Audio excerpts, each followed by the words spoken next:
Hai guys, perkenalkan nama saya Fikian Sehormati dengan 3 angka NIM terakhir 170.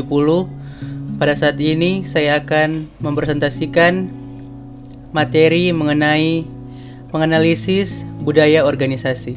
Oke, selanjutnya kita masuk dalam pengertian budaya organisasi. Budaya organisasi adalah sebuah sistem makna bersama yang dianut oleh para anggota yang membedakan suatu organisasi dari organisasi-organisasi lainnya. Sistem makna bersama ini adalah sekumpulan karakteristik kunci yang dijunjung tinggi oleh organisasi. Fungsi budaya organisasi. Yang pertama, memiliki peran yang kuat dalam mendefinisikan batasan-batasan yang sangat berarti agar dapat membedakan suatu organisasi dengan organisasi lainnya. Yang kedua, fungsi budaya organisasi akan membantu kita dalam menciptakan rasa identitas bagi seluruh anggota organisasi. Yang ketiga, fungsi budaya organisasi juga mendorong para anggota agar lebih mengedepankan kepentingan organisasi dibandingkan kepentingan pribadi mereka. Selanjutnya, fungsi budaya organisasi yang keempat adalah membantu meningkatkan stabilitas sistem sosial. Dan yang terakhir, fungsi budaya organisasi dapat menjadi mekanisme akal dan kontrol yang memandu dan membentuk sikap dan perilaku karyawan. Selanjutnya, jenis-jenis budaya organisasi. 1. Budaya organisasi yang kuat.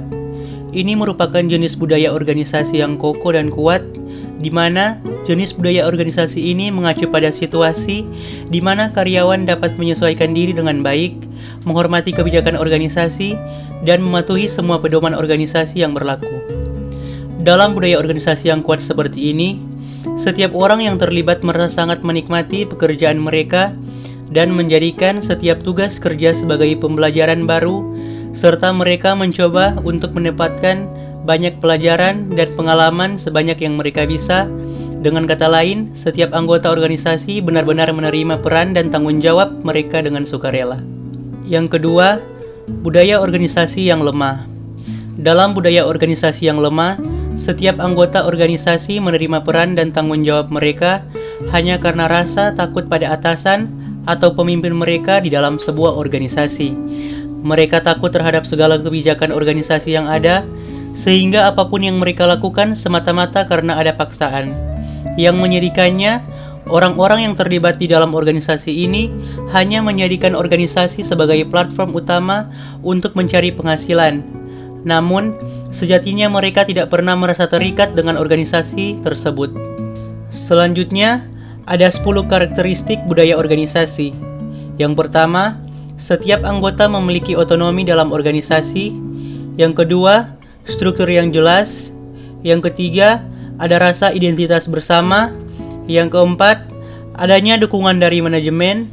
Yang kelima, pola komunikasi yang tertata dengan baik. Yang keenam, adanya toleransi konflik. Yang ketujuh, adanya toleransi resiko. Yang kedelapan, lebih berorientasi pada hasil. Yang kesembilan, sistem penghargaan kinerja. Dan yang terakhir, fokus pada anggota organisasi. Selanjutnya ada peran penting budaya organisasi. Secara umum, budaya ini terbagi menjadi beberapa bagian, yaitu yang pertama, meningkatkan adanya rasa kepemilikan dan loyalitas setiap karyawan di dalam perusahaan. Yang kedua, digunakan sebagai alat untuk bisa mengorganisasikan setiap anggota. Yang ketiga, meningkatkan kekuatan nilai suatu organisasi. Yang keempat, dijadikan sebagai mekanisme dalam mengontrol perilaku di dalam lingkungan pekerjaan. Yang kelima, mendorong seluruh struktur anggota untuk bisa meningkatkan performa kerja, baik itu dalam jangka pendek ataupun jangka panjang. Dan yang terakhir, dijadikan sebagai alat untuk menentukan arah, mana yang bisa dilakukan dan tidak bisa untuk dilakukan. Selanjutnya ada contoh budaya organisasi. Yang pertama, budaya administrasi. Budaya administrasi di dalam suatu organisasi sangat diperlukan, seperti dalam hal surat menyurat, masuk dan keluarnya barang, pendapatan gaji karyawan, dan hal lainnya demi memperlancar performa perusahaan. Yang kedua, kedisiplinan.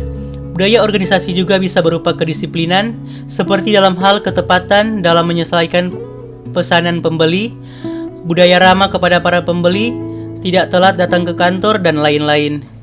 Itulah hasil presentasi dari saya. Mohon maaf jika ada salah-salah kata. Sekian dan terima kasih.